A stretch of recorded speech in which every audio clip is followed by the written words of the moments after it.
Online study কার্যক্রম 2020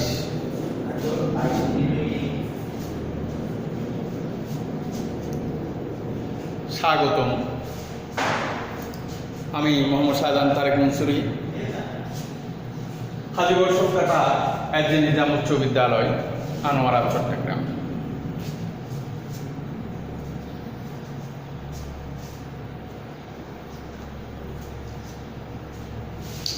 প্রিয় শিক্ষার্থী ভাই ও বোনেরা, আশা করি তোমরা সবাই ভালো আছো।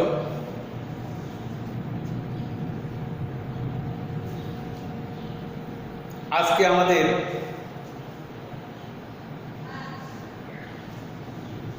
অনলাইন শ্রেণী কার্যক্রমে আমি অষ্টম শ্রেণী বাংলা প্রথম পত্রে কবিতা অংশ নিয়ে আলোচনা করব। এই কবিতা অংশের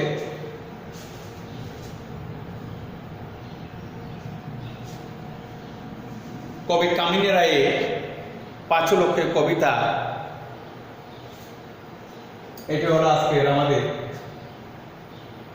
বিষয়বস্তু। তাই আমি আমার শিক্ষার্থীদেরকে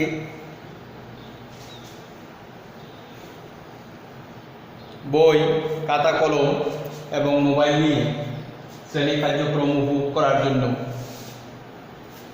আহ্বান জানাচ্ছি। প্রিয় শিক্ষার্থী,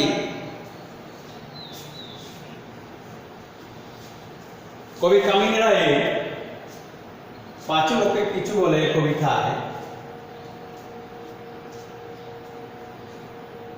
তিনি চমৎকারভাবে ফুটিয়ে তুলেছেন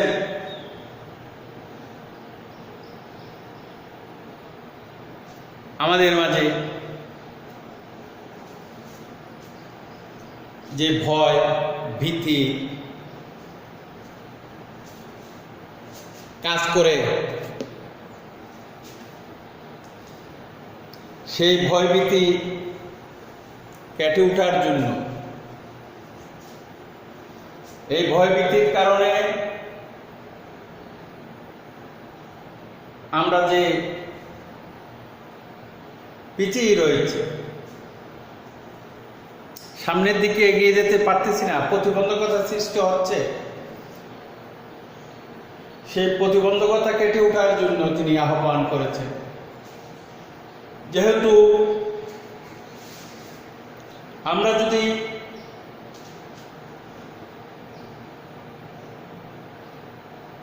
সামনের দিকে এগিয়ে না যায়, তাহলে আমাদেরকে পিছিয়ে থাকতে হবে। আমরা কখনো উন্নত জাতি, উন্নত শিক্ষিত কোনো দিকে আমরা অগ্রসর হতে পারবো না।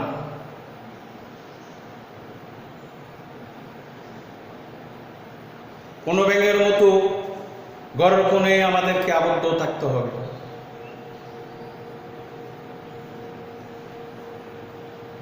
হয়তো আছে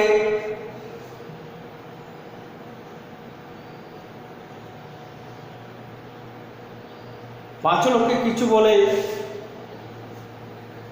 আমরা সবসময় পিছিয়ে থাকি, সামনের দিকে এগিয়ে না। ভয়, লাজুকতা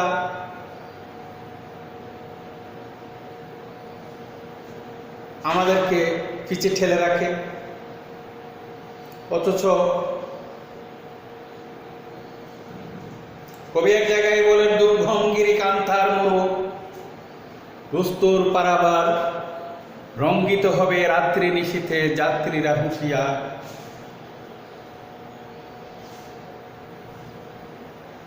কত বাধা আসবে, বিপত্তি আসবে, এগুলাকে পিছনে ফেলে রেখে সামনের দিকে এগিয়ে যেতে হবে। কিন্তু আমরা সেরকম নয়, আমরা শুধু পিছিয়ে যে কে কি বলে আমরা সামনের দিকে এগোতে চাই না। কবি বলতে চাই যে কোন একটা কিছু বলতে গেলে আবার পিছনে ফিরে আসে, না বলে যে বলতে গেলে হয়তো ভুল হবে। হাঁটতে চাই কিন্তু হাঁটে না, কারণ বিপদ হতে পারে।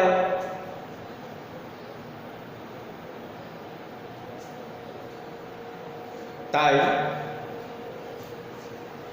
পাঁচ লোকে কিছু বলে এই মনের ভয় কথাই বলে, মনের ভয়ের বনের বাঘের আগে মনের ভয়ে খেয়ে ফেলে। আমরা পাঁচ লোকে কিছু বলে এই কবিতায় কবি কামিনী রায় আমাদেরকে আহ্বান করে যে বনের বাঘের আগে মনের বাঘে যদি তোমাকে খেয়ে ফেলে তাহলে তুমি দুর্বল হয়ে যাবে, তুমি কখনো সামনের দিকে এগিয়ে পারবে না। তোমাকে সামনের দিকে যদি এগিয়ে যেতে হয় তোমাকে উদ্দীপনা নিয়ে ভয়ভীতিকে পরিহার করে তোমাকে সামনের দিকে এগিয়ে যেতে হবে, তাহলে তোমার জীবন হবে সুন্দর, দেশপ্রেম হবে, দেশকে উন্নত করতে পারবে। তাই আমাদেরকে সামনের দিকে এগিয়ে যাওয়ার জন্য সকল প্রকার ভয়ভীতিকে পরিহার করে আমাদেরকে সামনের দিকে এগিয়ে যেতে হবে। কবি কামিনী রায়ের এই পাঁচ লোকে কিছু বলে এই কবিতা থেকে আমি একটি উদ্দীপক তৈরি করেছি। এই উদ্দীপকটা আমি এখন পড়ব, তোমরা খাতায় লিখে ফেলো। এবং এই উদ্দীপক থেকে 4টি প্রশ্ন তৈরি করেছি, আমরা এগুলো দেখব, এগুলো নিয়ে আমরা একটু আলোচনা করে আজকের পাঠ আমরা শেষ করব। যে দেখো, উদ্দীপকটা হলো নন্দ এক লোক, সেই নন্দ বাড়ির হতো না, নন্দ বাহির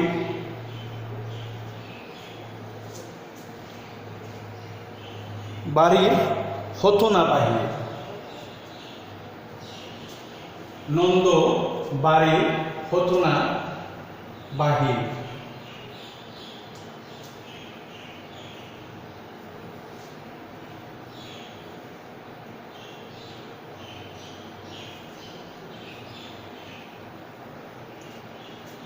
কোথাও কি ঘটে কি জানি,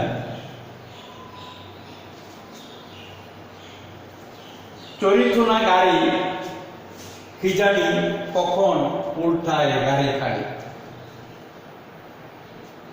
হাঁটিতে চাহিত না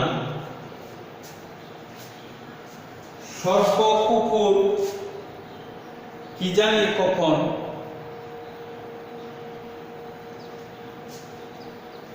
গাড়ি চাপা পড়তে হয়।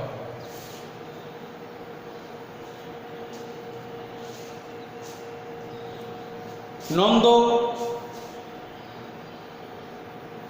সে ঘর থেকে বের হতে চাইতো না, কারণ যে ঘর থেকে বের হলে কখন কি ঘটে যায় সে মনে করতো আমি ঘরের মধ্যেই নিরাপদে থাকবো। ঘর থেকে বের হলে হয়তো হাঁটতে হুচুট খেতে পারি, হুচুট খেলে হাত পা ভেঙে যেতে পারে। হাঁটতে গেলে বাইরে যেতে হবে, তাহলে বাইরে হলেই হয়তো রাস্তায় কুকুরে কামড় দিবে, হয়তো বা রাস্তার মধ্যে সর্প দংশন করবে, হয়তো বা রাস্তার মধ্যে গাড়ি চড়ে, এ গাড়ি হয়তো চাপা দিতে পারে। সেজন্য সে ঘরের বাইরে যেতে চাইত না, নিরাপদ মনে করত সে ঘরকে। তো এই উদ্দীপক থেকে আমি 4টা প্রশ্ন তৈরি করেছি। আমরা এখন প্রশ্নগুলো দেখব।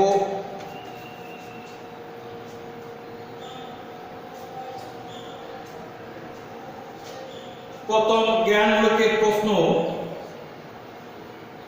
কামিনী রায়ের কবিতায় কার প্রভাব স্পষ্ট?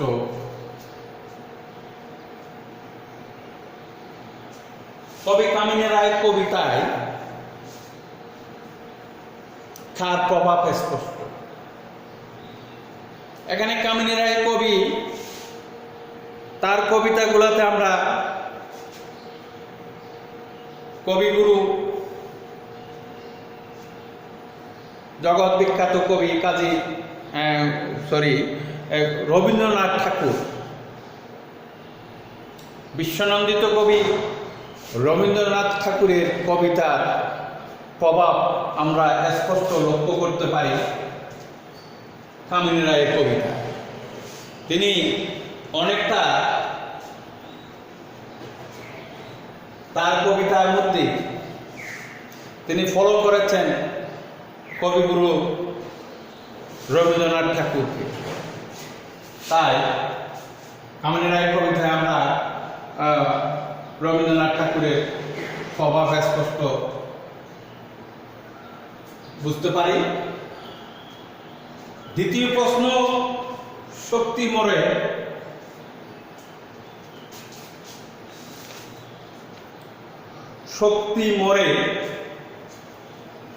ভীতির খবরে। শক্তি মরে ভীতির খবরে বুঝতে কি বোঝানো হয়েছে?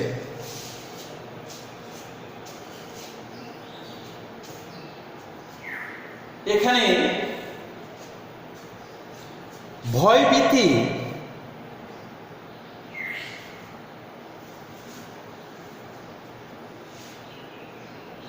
কবি এখানে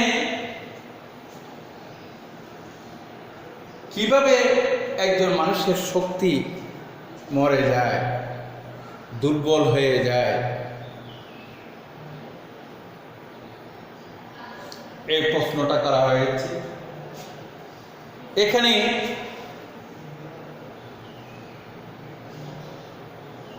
এই প্রশ্নের উত্তর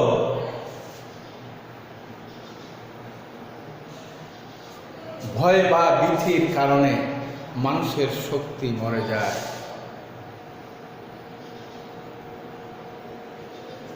মানুষের মধ্যে যে ভয়, যে ভীতি মনের মধ্যে জাগ্রত হয়,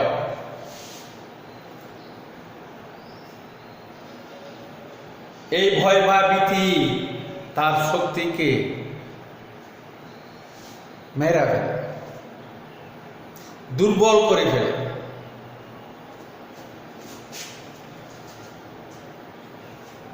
প্রয়োগের প্রশ্ন, উদ্দীপকের সাথে পাঁচলকের কিছু বলে কবিতা সাদৃশ্যপূর্ণ দিকটি তুলে ধরো। প্রয়োগের এই প্রশ্নটি হলো, যে উদ্দীপকখানে আমি তৈরি করেছি, এই উদ্দীপকের মধ্যে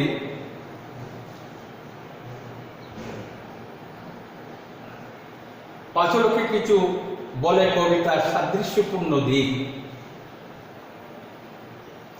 মিল আছে সেই দিকগুলা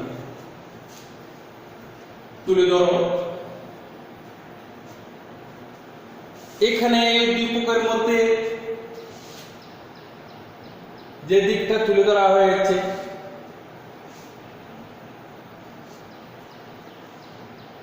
মিল আছে। কবি আমাদেরকে যে পাঁচলকে কিছু বলে,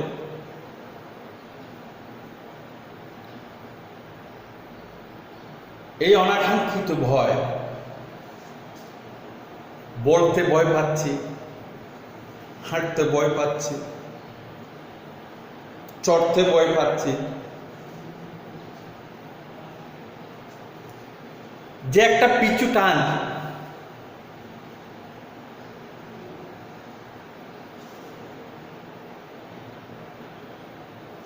এই পিছু টানে আমাদেরকে পিছিয়ে রেখেছে।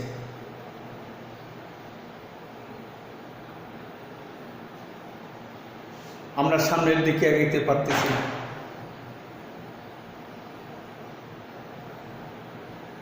কবি এই দিকটাই তুলে ধরেছেন যে আমরা সামনের দিকে এগোতে পারতেছি না। অনাকাঙ্ক্ষিত এই ভয়ে আমাদের মাঝে ভয়ে কাজ করতেছে, ভীতির কাজ করতেছে। এই ভীতি আমাদেরকে পিছিয়ে রেখেছে। এখান থেকে আমাদেরকে বেরিয়ে আসতে হবে। উচ্চতর চিন্তন দক্ষতার ভয়ের প্রশ্নটা হলো উদ্দীপকের কবিতায় যে ভাব প্রতিফলিত হয়েছে তা থেকে উত্তরণ গঠনই কবির উদ্দেশ্য বিশ্লেষণ করো।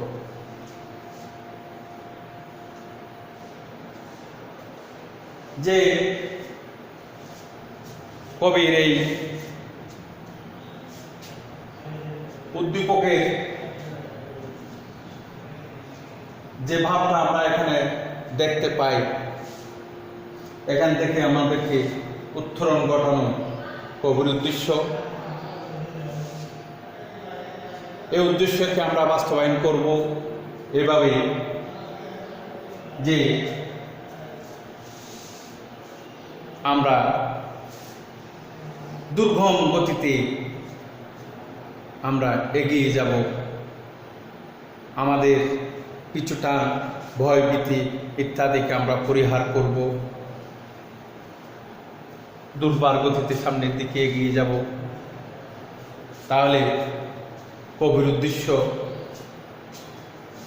সাধনা, চেতনা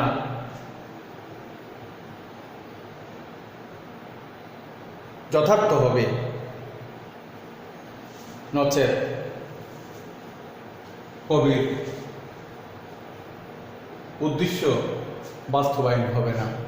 আমরা যতক্ষণ সচেতন হব না, নিজেকে নিজে সংশোধন করে নেব না, ততক্ষণ কবির উদ্দেশ্য সফল হবে না। আমরা আমাদের অনাকাঙ্ক্ষিত ভয়ভীতি ইত্যাদিকে পরিহার করে দুর্বার গতিতে আমরা যাতে সামনের দিকে এগিয়ে যেতে পারি, এই আহ্বান কবি রেখেছেন। আমরাও তা পালন করব। তাহলে আমাদের সামনের দিকে এগিয়ে গেলেই আমাদের উজ্জ্বল ভবিষ্যৎ সার্থক হবে, সুন্দর হবে। আশা করি তোমরা সবাই আজকের এই ক্লাসটা উপভোগ করেছ এবং ঘরের মধ্যে চর্চা করবা না, এবং বিশেষ বিশেষ দিকগুলো লিখে নাও।